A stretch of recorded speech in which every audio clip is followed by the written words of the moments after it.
politics, family, culture, and everything in between. Sam Sey, former colleague at CCBR, joins me today. Stay tuned. Hi,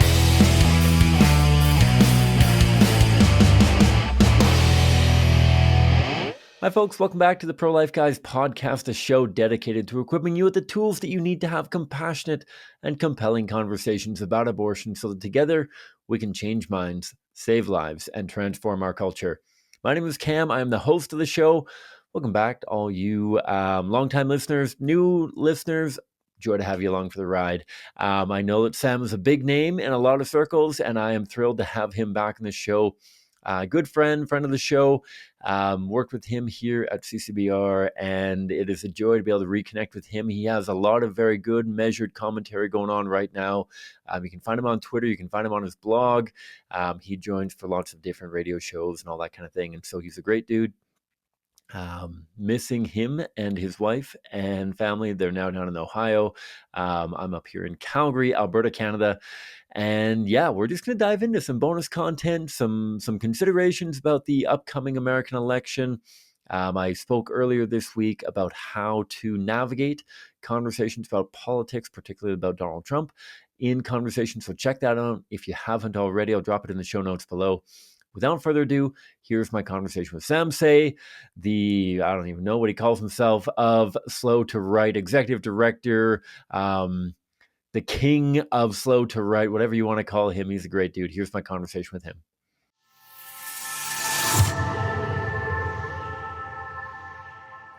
All right, folks. Sam Sey, how you doing, sir? Welcome back to the show. How are you? I'm doing well, man. It's been a while since I was on the show. Must be like, what, 3, maybe 4 years ago? Yeah, man, it's been ages, and a lot Yeah. has changed. I don't know. Are you still in touch with Peter Boss at all, or where are things at with him? You know, I made sure that once I left Canada, I wanted nothing to do with that guy. Oh, I okay. said, I'm cutting him off. Prudence. No. No, he and I chat once in a while, but we haven't really like caught up a lot. It's just mostly just, little. I think the last time I had a chat with him was maybe 3 or 4 months ago. So it's not Gotcha. as often as I would like. Gotcha. He's an awesome dude. He's doing Yes, well. he is. Definitely. I will say hi to him on your behalf, and you say hi to him on my behalf next time you chat with him. He's an awesome dude. For those who are new to the show, Peter was longtime host with me on the show, but we can reminisce about Peter Boss at another time too, I'm sure, Sam, and the beautiful man that he is. Let's talk America, because obviously you work for CCBR here in Canada. You were a team member with us, intern, staff member, all that kind of thing. You and your lovely wife moved down to the States. You are living in Ohio. Is that correct? Yes, I'm living in Ohio, Central Okay. Ohio. Central Ohio. What has that been like, especially diving in? I know that you've been there for a little bit now, but going into a 2024 election, what is the atmosphere like in Central Ohio, coming to what some people are I don't know if they're doing it to try to inflate media numbers or what, calling one of the biggest elections in American history and all this kind of thing. Every election feels like some people think Yeah. it's the biggest election ever. What has that been like moving into mid-state Ohio? Man, it is so interesting. Being from Canada, right? We have a better understanding of American culture and politics than many would know. And you know, there's that. I think it's about 70 or 80% of Canadians live about an hour away from the border. So because of that, right, we just know a lot more. I mean, it's funny, when my wife met me, she was surprised that she would claim that I knew American politics better than she did, right? That's just because, when you're in the issue of the abortion issue and all that kind of stuff, you just care a lot about the cultural political issues, especially in the US, right? Because we know how much that influences Canada. So I knew a lot about it, but yet, by the same time, being here, it's pretty crazy. it's pretty fascinating to be in it, right? It's sometimes I'm like, wow, how did I end up here, right? It's in good and bad ways, right?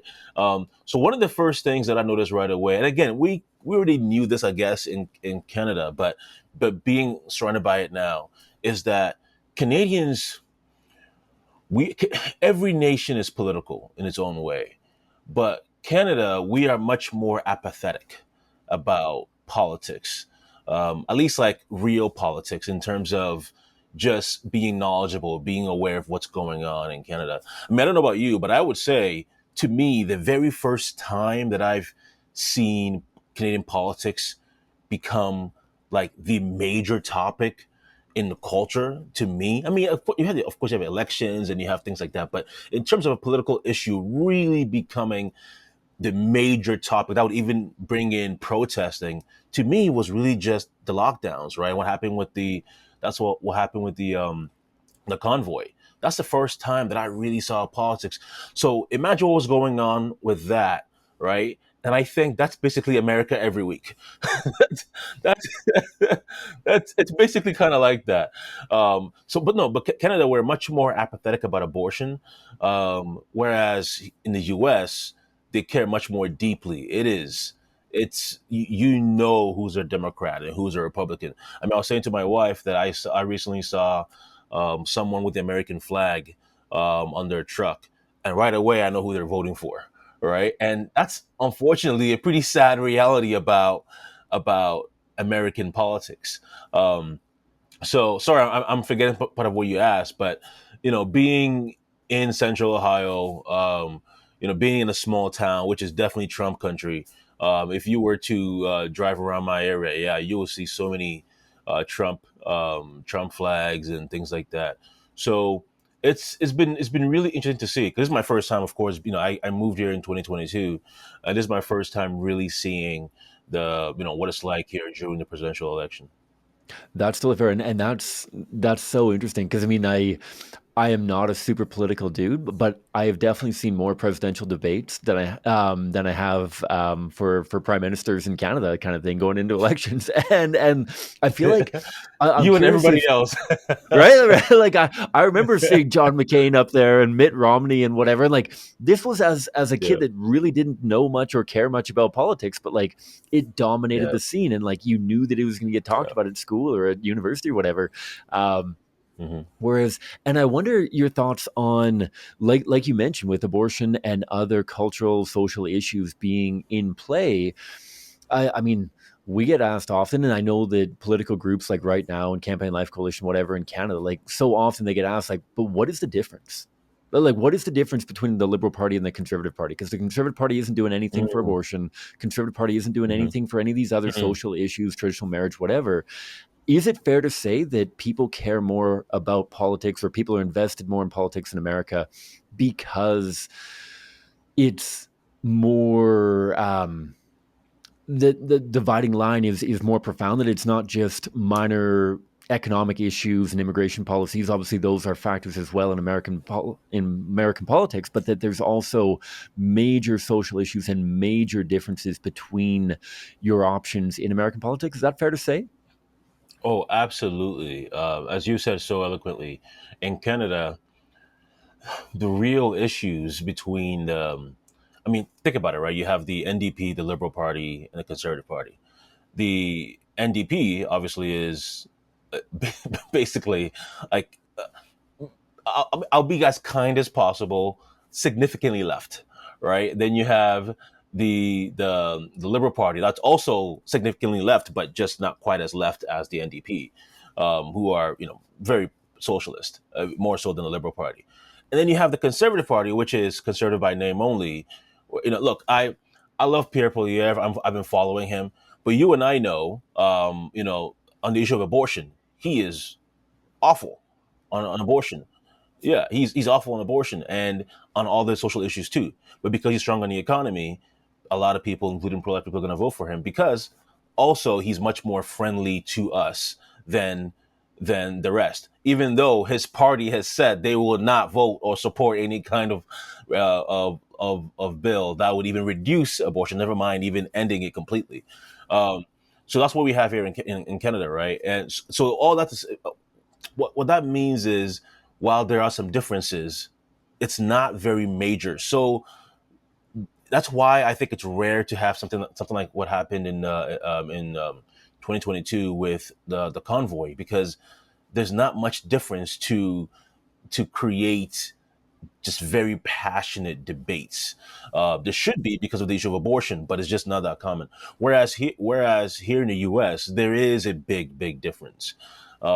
Now, I think that big difference is slowly changing, which we'll talk about in a second. But you do have very different visions of America from the Democrats and Republicans. Very, very different.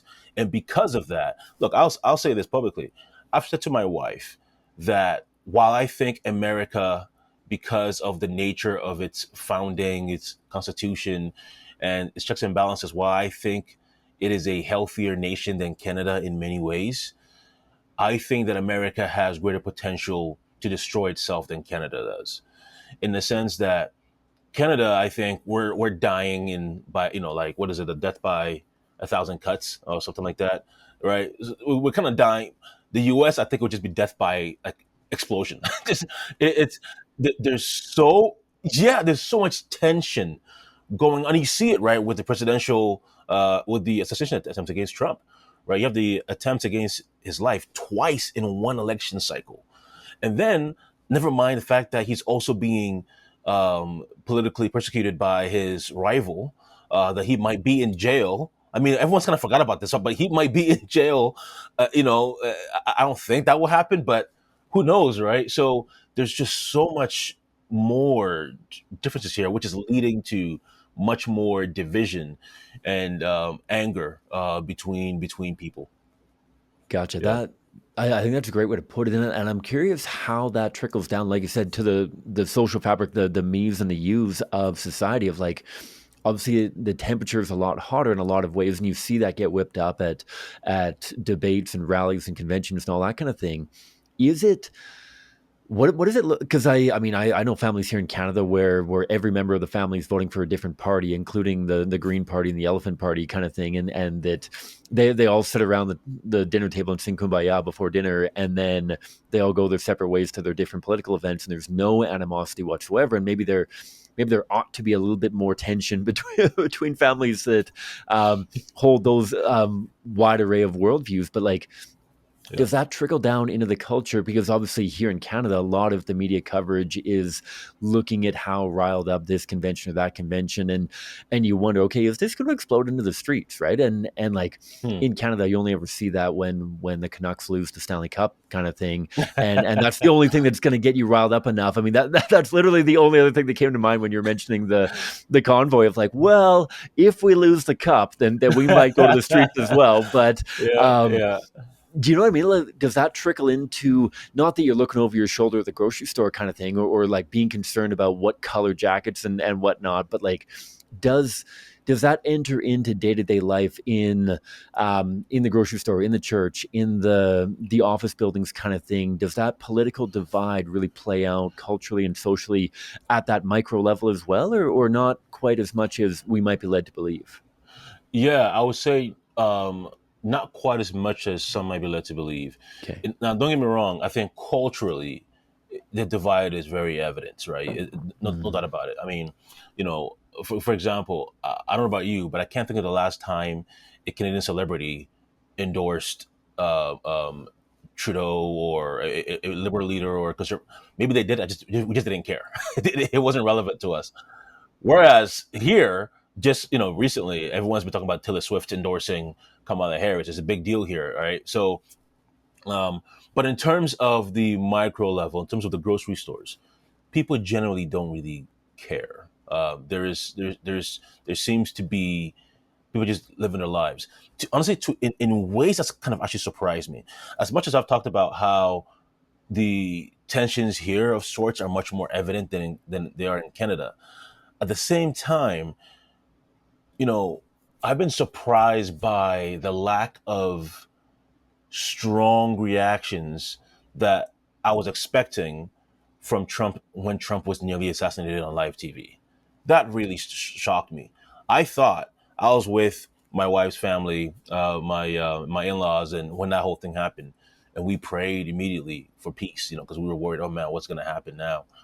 And I thought, oh man, there might be chaos and but honestly it was just like nothing seemed to be different, and that was really strange to me because there clearly is a lot of anger and fear, but yet it seems like just on a day-to-day basis people are just trying to just go to work, feed their families, And in many ways, that's part, I guess, oddly part of the passion that people have, because people are just trying to protect their families, trying to feed their families. They just want their day-to-day lives to stay the same. They don't want change. And I think that's the fear that the Democrats and the Republicans, so the Democrats and Kamala Harris, to many people are just concerned that they would change their daily lives. And then in many ways, people are also afraid, sometimes for maybe the right reasons or for incorrect reasons, that Donald Trump will just change everything for them, right? Because the media is saying all these things about him as well. So, but at a micro level, I have not seen that kind of division the way that Gotcha. some might think would be very common. That makes a ton of sense, and I appreciate you sharing that because I mean, from this vantage point, it's always interesting to see. I feel like again, COVID really taught people that media is a business and that it's a business of attention and attraction and whatnot, and that so often. I feel like more and more in the last decade or two here that media is becoming okay. We got to get eyeballs. We got to make this must watch television or whatever consumption method you have. Um, I'd love to talk a lot about Donald Trump, Republican policies, and as you alluded to, how they're not quite as different as they once were, or that many people think that they are. Maybe before we do that, just a quick word on, and it's tough to have just a quick word on how detrimental Kamala Harris and Democrat presidential win would be, but maybe let's just address that before we get into the errors that I think you've done such a great job of highlighting that Republicans are trying to fight fire with fire, but really we're fighting sin with sin, kind of thing, with Mm, outright mm, lies and really belligerently attacking people in ways that are not appropriate. Maybe a quick word towards Kamala Harris and the Democrats and what the likability of if you're comparing presidential candidates as like, well, I'd rather have Kamala Harris at my wedding. You know, and if I had to choose between Donald Trump and Kamala Harris, who would I rather have at my wedding? And I'm concerned that Donald Trump is going to roll up there and think that it's an open mic and just start shooting off at the hip kind of thing. And you know what? Kamala Harris is probably going to do the polite golf clap and not make a ruckus. Therefore, I'm going to vote for her for the election because I want her at my wedding more than the other guy. Um, mhm. what are your kind of core reminders or talking points when you just try to help people realize that, you know what, let's talk about the imperfections of Trump, but let's not let the main thing cease to be the main thing. Let's talk about Kamala Harris for a moment, I guess. Yeah, yeah. As you said, I've been critical of Trump Yeah. for a number of reasons, and some people don't like that. But it doesn't mean that I think there is a moral equivalency between the two. Mhm. Nor does it mean that I think that Kamala Harris is a better option. No doubt about it. No way. I mean, no way is that true. Um, she obviously, on the issue that you and I care most about, on the issue of abortion, she's absolutely horrific. She is. I know it's been said so many times, and perhaps and that maybe seems to lead people to just become more and more uncaring about it because it's been said so many times. But she really is the most radical um, um, potential candidate on the issue of abortion that America's had yet. Some people know about the Planned Parenthood. When they were exposed back in, man, was it 2017, maybe 2018? I don't remember. Yeah, yeah,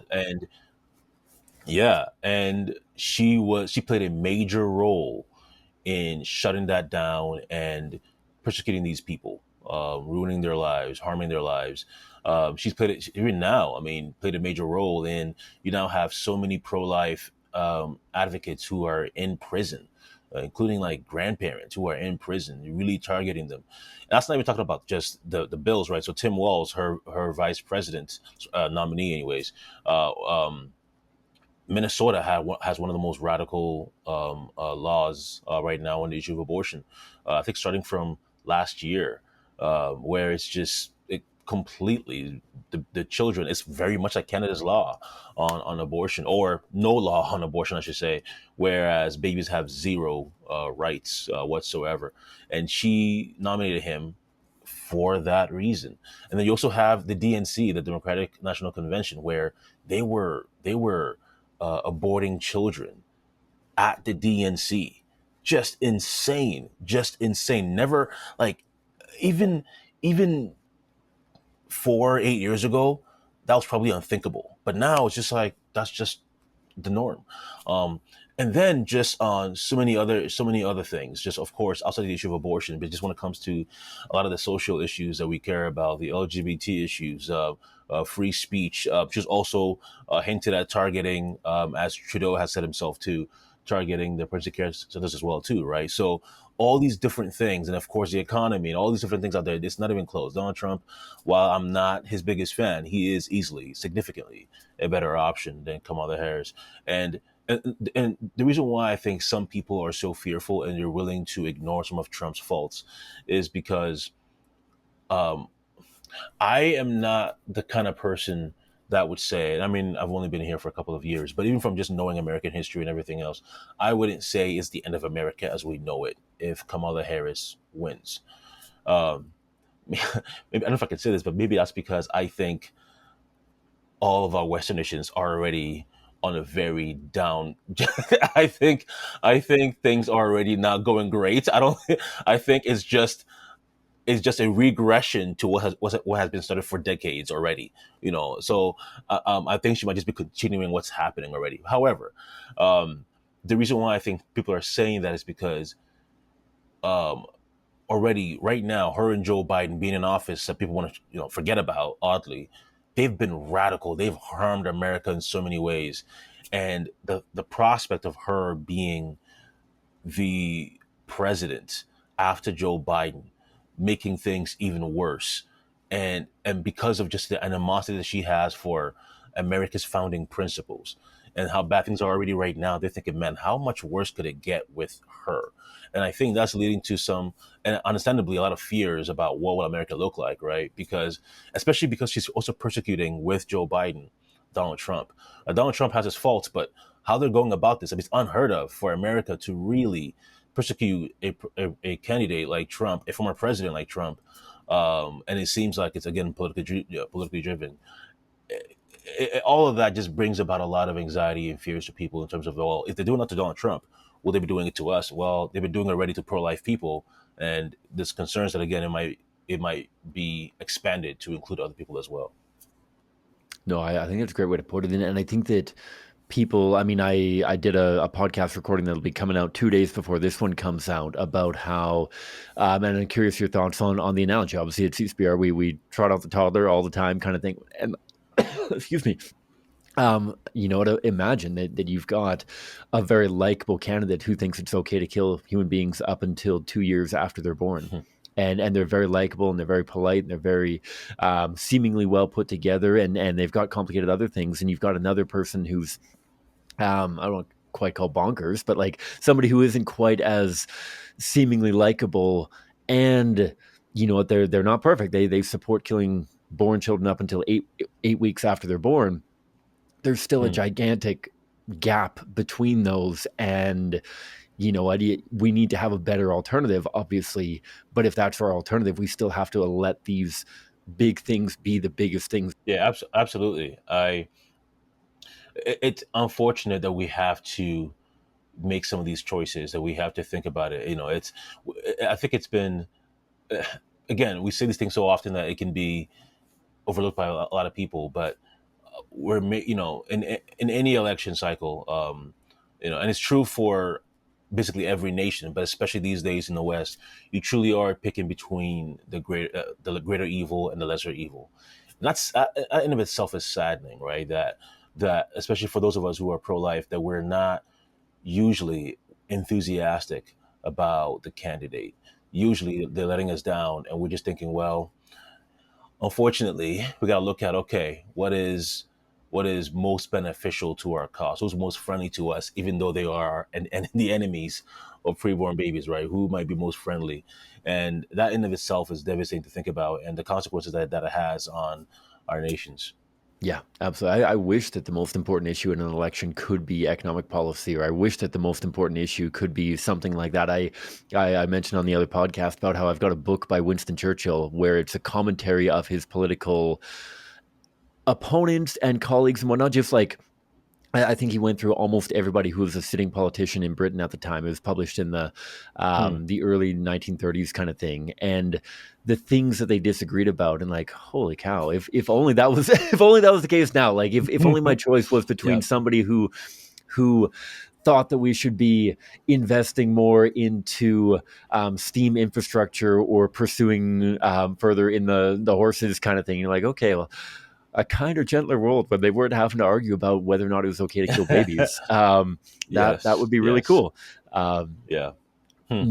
maybe let's tackle that of were you surprised and either way surprised or frustrated when Donald Trump comes out? I know that a lot of conservatives have tried to pump the brakes on him both Yeah. before this election and elections before of this isn't the shining pro-life hero that we want him to be.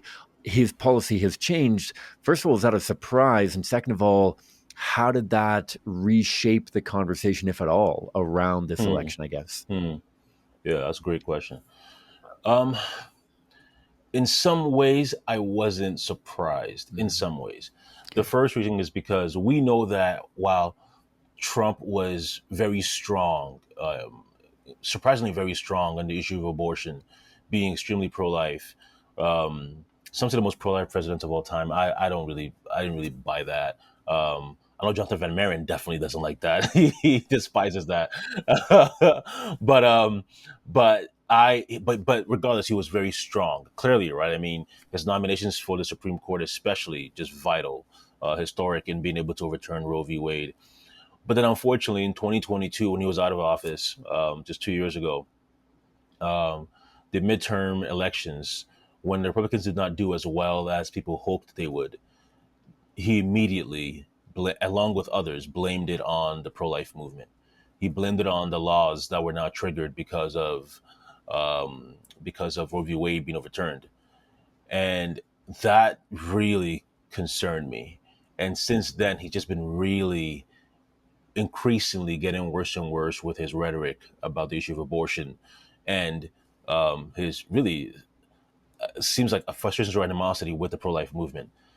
So it didn't surprise me at first, but what surprised me is just how much worse. And I will use the word bold because it's not bold whatsoever. It's really cowardly, but how much more candid he's become on the issue of abortion in terms of just really being. Now, I would have called him pro-life before, regardless of what his personal views were, because I wasn't convinced that personally. I mean, there was some parts like he would talk in 2020 during the election. He during the RNC, the Republican National Convention, he had a talk about abortion. That honestly, I was weeping as I was watching it. I was weeping in part because I was like, well, one, the issue just itself, right? It's horrific, but then also I'm like, man, I've never seen anyone in Canada, no conservative politician has ever talked about abortion the way this man has. And I was envious of that for our nation. And then I was also just grateful that what he's doing here is going to save lives. The way he's describing it, you and I obviously, we appreciate the value of AVP, and while he wasn't showing AVP, just the way he was talking about the graphic nature of abortion. He mentioned how it would rip the baby from the mom, and just, and I'm like, man, babies are probably going to be saved from just what he is saying here. And then he goes and do, what he did through overturning Roe v. Wade, and now to see what he's doing now, the things he's saying now, and talking about how he is pro IVF, which kills a lot of babies that people don't like. People don't talk enough about that. It kills a lot of babies, and if not, they're just frozen, indefinitely. Um, but then also coming out and talking about how he would, how he was planning to vote for the amendments in Florida that would also just radical abortion law. Um, and that's just so it's been really saddening to see that. So I've been surprised by how much worse he's become on that, but I did kind of see this coming because of what he was saying in 2022. I was at a conservative conference a month or two ago, and it was a Christian conservative conference, and he was there, he spoke there, And to talk about, to answer your question about my surprise, even at that conference, he had the gall to talk about how essentially we have to compromise on the issue of abortion to win elections. Now, it's one thing if you believe that, look, you're strongly pro-life, you think it's wrong, but maybe you're not gonna make that a big focus on this election because you you're still pro-life, but you want to, you don't want it to be a distraction. Although it's a good distraction, right? It's an important issue. Nevertheless, if you don't want to make that a big issue, I can understand that a little bit, right? But again, at this conference for evangelicals, pro-life people, he was out there talking about how no, he believes that abortion is sometimes right in the issues, in the cases of so and so and so and so. And I'm like, what is going on here? And I was thankful that some people booed him for that, but it was just crazy. So, anyways, I've been very surprised by just how much more radical he's become on that, especially because his legacy, I would say his greatest legacy in his first term was the issue of the pro-life record and overturning Roe v. Wade. That was his greatest success, but then now he's completely destroying his legacy on that. Yeah, and you touch on the Florida amendment, and I think that you had a great article up on the slowtowrite blog, and I'll drop it in the show notes below about and I was talking to Mark Harrington from Created Equal recently about how people, many pro-lifers in many ways, still have their heads in the clouds of 2022 with the overturning of Roe versus Wade, and are not, haven't woken up to the fact that we're 0 for 6, and by the end of 2024 we could be close to 0 for 20 kind of thing. I mean, we'd be 0 for 16, 0 for Yeah. 17, depending on whether or not you even count New York and California as fights kind of thing.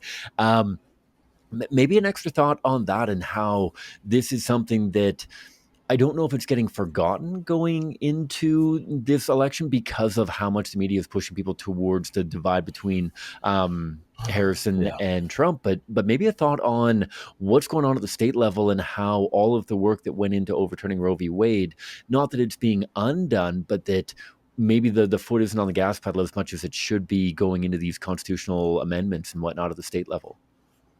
Yeah, you mentioned Mr. Harrington. He's in Ohio. I'll actually be in a conference with him in Orlando in maybe 3 or 4 weeks Yeah, a to talk couple of our about yeah C-Spirit yeah. people are going to be So down for that.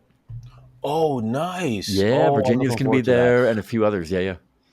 Oh, that's incredible. Oh, I'm so happy to. Oh, you've made my day. I'm so happy to hear that. I can't wait. I can't wait to be with them. Um, but yeah, I mentioned him because in Ohio, which was a quote unquote pro life state, as you know, last year issue one a similar amendment as what's going on right now across the U.S. Completely, the pro life they we had a heartbeat bill that was triggered after Roe v. Wade was overturned, and because of the animosity people have for just strong pro life bills, they ended up voting for a radical bill that now again is very much like Canada's, where you can now have an abortion at any point during pregnancy, and it's been so horrific that I'm now planning. I mean, obviously, I'm still involved in the issue of abortion, but I haven't been doing choice training and activism the way I would want to, the way I was doing in Canada. But now I'm like, you know what? Even though I'm further away from Created Equal with Mark Harrington, I'm actually going to start choice training myself now, with some help, but primarily just me. And because I'm just seeing this devastation it's creating already in Ohio.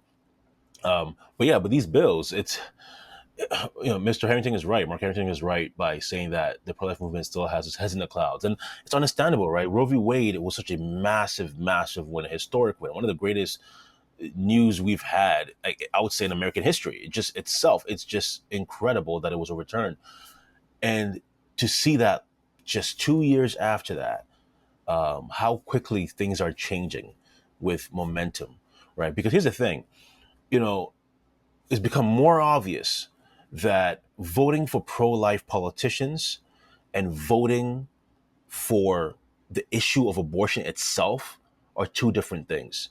And we are realizing that. I think we weren't prepared for that. That there are people who might be who might say they're pro-life, but they're saying they're pro-life because they generally dislike abortion, or at least maybe radical abortion, but doesn't mean that they support heartbeat bills. They might say, well, it should still be legal to maybe 15 weeks and then ban after that. We're seeing that now, where even right now in North Dakota, I mentioned this in an article that you referenced, which is a very strong Republican state, or another strong pro-life state, even stronger than Ohio, where right now they're about to lose. I think it's 75% of the people there are Republicans. And right now the trending is that they're about to lose that, which would create a radical bill also on abortion. So it seems like, again, we were not prepared for what would happen.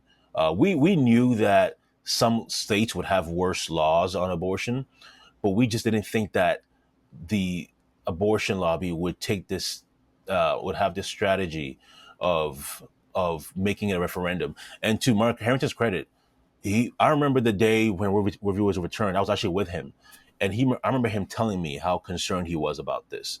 Most people were not thinking about this, but he was very concerned that this is what would be the plan going forward. And they've seen how it's worked in places like in Ohio. They now smell blood, literally. They now know that it's very effective going forward. And I really hope that the pro-life movement will figure out just ways to end this. Otherwise, it's just going to be devastating all the more. Yeah, I remember talking to Mark the day after Roe was overturned, and him talking about, you know what, pro-lifers have demonstrated how good they've been at politics over the last several decades. Now we're going to see how good we are at education. How good, how Mm, strong are we mm, at engaging the culture? yes, Because these are yes, referendums, right? These aren't, can we punch above our weight when everyone's punch is the same? And we yes, are losing the battle of the media. We're losing the battle of the language and communications around this. That the pro-abortion engine has been able to capitalize on heart-wrenching stories and all this kind of thing, and put yes, out misinformation, but that pro-lifers yes, are not making the main issue the main issue. He and I yes, recently did an yes, episode on how, you know, we have to be mindful of the impact of abortion on parents and mothers in particular, but to forget about the children entirely. It's ironic that the pro-life movement that's been so focused and so frequently accused of caring only about the child and not about the mother at all now has a media strategy that appears to only care about the mother, and we're forgetting about the child at times, and how yes. important, when we look at North Dakota, when we look at Florida, obviously you're going to be in Florida. We're going to have some CCBR folks down in Florida trying to do some campaigning and Mm, trying to help people remember what the main issue is in this, and that you don't kill humans to solve problems. There's problems in our world. There's no getting around that. But you don't yeah. kill humans to solve problems. Amen. Amen. And look, I know you did not ask me to do this whatsoever, and you don't even know what I'm going to say next. I have no But idea. I will tell you what you what you just said about what you repeating what Mark Harrington said about how Yeah. important it is for us to educate the public. Um, I, again, I moved out of Canada and I left CCBR shortly before that, preparing for me to move here. And Mhm. I cannot tell you how much I miss doing work with CCBR, doing activism with CCBR, because CCBR's work is vital, vital. And I'm not just saying that because I'm a former employee there. I'm saying that because it's true. CCBR's work is vital. What Credit Equal is doing in the U.S. is vital. You can have all these laws, but as we've been saying so many times, the public will not support laws if they do not have, if they've not been educated on the issue of abortion. They will not support good laws, anyways, if they're not. The reason why here in Ohio the heartbeat bill had no did not have the kind of support that it should have, is because even though they're going to be voting for a Republican candidate or a pro-life candidate, it wasn't because they really understood why anti-abortion laws, pro-life laws are necessary. Because unfortunately, many people are still really, they might say they're pro-life, but they're pro-abortion, which is why I'm sure you've done it before too. Whenever I'm doing activism and I ask somebody, hey, what do you think about abortion? They say, oh, I'm pro-life. I don't end it there, right? We know this, right? We ask, well, yeah, because we've learned, we know some people say they're pro-life and no, they're not, right? So, what I'm saying here is, I'm telling you again, I wasn't asked to say this whatsoever, but if you're listening to this, please, please, please consider supporting CCBR. Please do it, because right now, again, you see what's happening here, right? Roe v. Wade has been overturned and is great. But unfortunately, because of some of these laws that are being established, more babies are being killed than even before, right? The abortion pill is now, I think, represents over half of the abortions in the U.S. and also true in Canada. So it's vital. If you want to end abortion, it's not just by voting for a pro-life politician. You must support pro-life people changing the minds of the public, so that the public then can change the minds of the pro-life, or the politicians, right? So again, I promise you I wasn't asked to say this, but I really recommend that you do. I really do, because it's vital, right? We can't change the culture without changing minds about these cultural issues like abortion. I appreciate you saying that, and that's what it comes down to, the training, right? And how, I mean, it's uncomfortable to go and talk to a neighbor, talk to a friend, talk to a coworker, talk to a complete stranger in your community about the topic of abortion with an attitude of, I need to win this person. I'm not just trying to win this argument. I'm not just trying to win this election. I'm not trying to win a short-term Hmm, gain. I'm trying to hmm, win this person for the pro-life worldview. hmm, hmm, And hmm. and that's daunting. That can be intimidating. That can be hard. But it's not as hard as people think, first of all. Both you and I have seen that there's tough days doing activism. Not everyone changes their mind, far Yeah. from it. But the Hmm, conversations rarely have the animosity that people anticipate. Sometimes they do, but that's part of the challenge that we work with. But yeah, trying to look at how do we win this in the long run? Because I also feel like, as a small C conservatives kind of thing, like, yeah, we want to be able to forget about the problems in our world, and we just want to go home and love our wives and children, and not have to be out on the offensive constantly. And yet we just have to accept the fact that this is a tug of war that will continue for a very, very, very long time until Christ comes again. We are going to be fighting this tug of war. And though it might be shallow and convenient to say that the opposition doesn't have wives and families that they have to care about, and so they can work around the clock, there is something of truth in that. And we have to be mindful that winning people for the truth can happen, and it can happen hmm, efficiently and effectively. But it needs boots on the ground. It needs people knocking on doors. It needs people on street corners having those uncomfortable conversations, hmm. and dealing with it, because that also flows downstream into politics and all that kind of thing. So, no, I think you're bang on. Yeah. And you are, I mean, I know that CCPR has been able to become something of a leader here in the Canadian pro-life movement, and yet I look at America and look at the incredible titans that you guys have down there. You look at the Mark Harringtons, you look at the Scott Klusendorfs and the Equal Rights Institutes and the Greg Cunninghams, and how many entities there are, and they all bring a slightly different flavor to the conversation, and Yeah. there's going to be things that people appreciate from one and maybe not from another. But yeah, there's so many opportunities to get involved in that Hmm, educational side. yeah, So, absolutely. I've been really amazed and grateful for just the number of organizations out there doing great work. Obviously, we have a few in Canada that I'm very grateful for, but here in the mhm. U.S., you're right. There's all these titans, all these people that are doing in even like smaller communities. It seems like everywhere I go, I'm meeting people. There's Mm, also these new groups coming up as well too, and been very encouraging. And yet, we still need so much more. We need so yeah, much more. So, yeah. yeah. Absolutely, absolutely.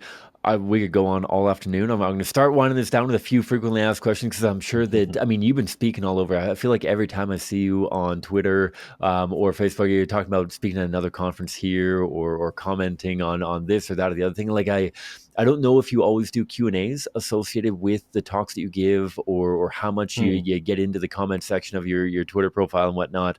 Um, what do you find are the biggest things that you're seeing within, whether it's the evangelical scene, whether it's within Hmm. the local Christian broader or Republican? What are the biggest topics that you're seeing demand better answers than people are currently getting given, I guess? Wow, that's a great question, man. There's a lot. It's hard for me to, Okay. as it relates to this election, or just mean in general. Just kind of in general, but especially in this current culture moment of, like, questions that are being frequently asked within the circles that you're involved with, that you're saying, you know what, people are getting weaker answers than they deserve. They deserve something better than what they're getting, I guess. Hmm. Wow, that might be the best question. I think that's really. I'm having to think here. I might. You can put on the what is that? Is that the Jeopardy song or whatever it is? Where it's I only got a couple where. here. I got a ballpark sound. I got drums, but I don't have any. I don't have Jeopardy, unfortunately, on my my reel No here. problem. No problem. That's good. Commonly asked questions that people are not giving good answers to. I think one of the first things that comes to mind, um, and I don't know if it's a generally, I don't know if it's a commonly asked question.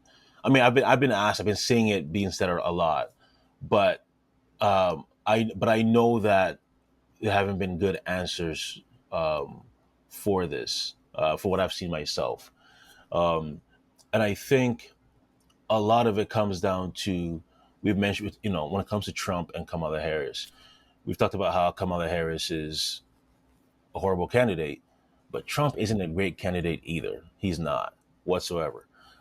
So for that reason, now I think a lot of people are engaged for sure. Most people are going to vote. There's going to be a huge voter turnout, I think. Again, probably going to be bigger than what it was in 2020. Um, but at the same time, I think a lot of evangelicals are just thinking, with Trump, why should we care? Why should we go out there and vote for this person? And the common answer I think is usually because a vote for him is a vote against Kamala Harris, and that's true, and that is a good answer. But I think the reality comes down to this: while Trump is worse than what he was in 2020, it's not like he exactly was a great man at that time either.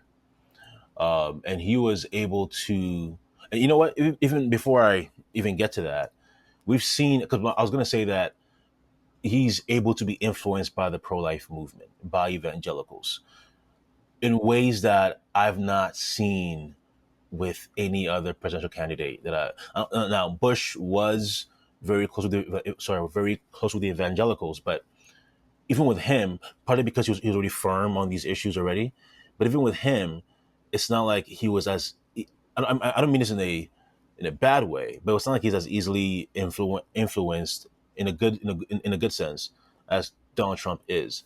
Because, for example, we mentioned the what is it, Amendment 4 or 3? I'm forgetting which amendment it is. I think it's 4, because I think 3 is with something else in Florida. Sorry, in Florida, yeah, where Amendment 4, yeah, um, where he came out saying that he would vote yes on it. And when he said that, the pro life movement, in no uncertain terms, made it very clear that we were not happy. He was sharply rebuked for it. People said Lila Rose was very strong in saying that no, this is not right, and people threatened that they might not vote for him. And the next day, he came out. Now, we're going to assume the best and believe that he is being honest, right? We're going, yeah. But let's just say that. But even him publicly saying that reduces the harm that he caused by even saying yes on how he'd be voting for Amendment 4. And again, that's, I think, very rare. Politicians go back and forth all the time, but to me, how quickly he changed his mind on that, and how he was pressured by the pro-life movement to change his mind and to come out saying no, he would no longer be voting yes on Amendment 4. That to me is a good sign that no matter what he is saying now, there is a good chance that the pro-life people around him, and from what I know people who are part of his circle. I know of them anyways, and many of them are strong pro-life people, and I think that there's a good chance that they might actually be able to, as they did before in the past, lead him towards a better pro-life position. And I think it's also true for other issues as well, to go hopefully going forward. Um, so that's maybe an answer that I think people have not understood as well, that I think is helpful. Um, yeah, I can't think of anything else right No, now. But yeah. I think that's fantastic. I think there's a lot of wisdom there in being able to hone in on that topic and realize that This is a big thing that we got to be paying attention to. One thing that came into my mind, and I won't keep you all afternoon, I promise. Get back to your other stuff. Oh, Yeah, yeah, I'm enjoying this. It's okay. you had a great consideration on the tragedy, obviously, of the young mom in Georgia who the Mm, Democrats are going to beat that drum, I'm sure, steadily, not only for these 10 amendment cases, but for the federal election as well, around this notion that this mother is purely a victim, and if only there were not abortion bans in these places, or handcuffing medical practitioners, then she would be alive today. She'd be caring for her son. She'd be doing all this kind of stuff. And I think he had a lot of wisdom on that when it came to this is not the solution. I feel like so often pro-lifers hear this and they get nervous and they say, okay, well, maybe we need to start putting more exemptions into our abortion bills. And maybe they're right. Like abortion might be medically necessary. Not only do we have over 1,000 medical practitioners who have signed on to statements saying that abortion is never medically necessary, but again, we're letting the main thing cease to be the main thing, that this mother chose to take the abortion pill, and that was part of why she ended up not part of it. That was the entire reason why she ended up with this infection in the first place. And that, mhm. yes, she should have gotten medical intervention to cure her from sepsis, but the solution is not legalizing abortion. I thought you had a great point on that. I'm curious if what the response has been to you shining a bit of a light on that, and exposing this as a lie, that no, pro-lifers don't need to weaken their stance. Um, Neither do they need to um, condemn her as a terrible, awful, wicked person, kind of thing. That Yeah, there is a way that pro-lifers can be compassionate and empathetic and charitable without opening up access to abortion. absolutely. Yeah, I always say that we can be candid and kind. Mm, I never want to mince words.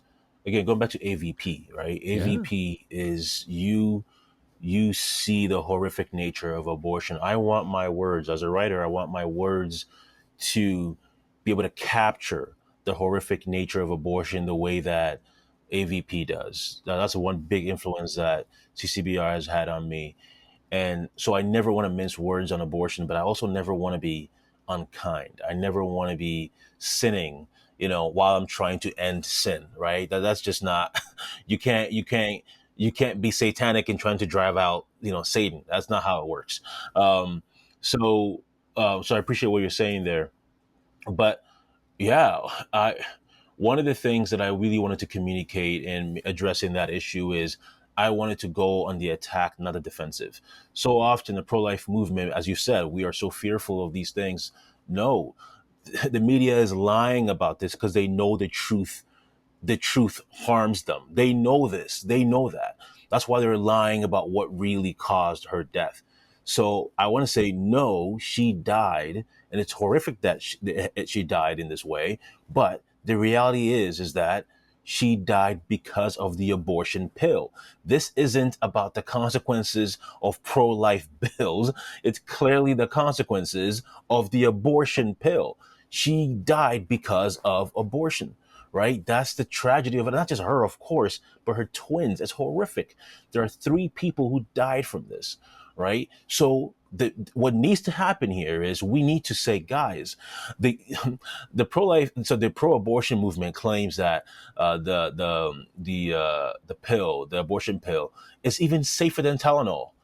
I don't know of any, right? It's a complete lie, and we need to begin to be addressing this. It's horrific because many people don't know this. So I'm actually going to be writing an article about this for Friday, this week, and I want to really communicate as much as I possibly can.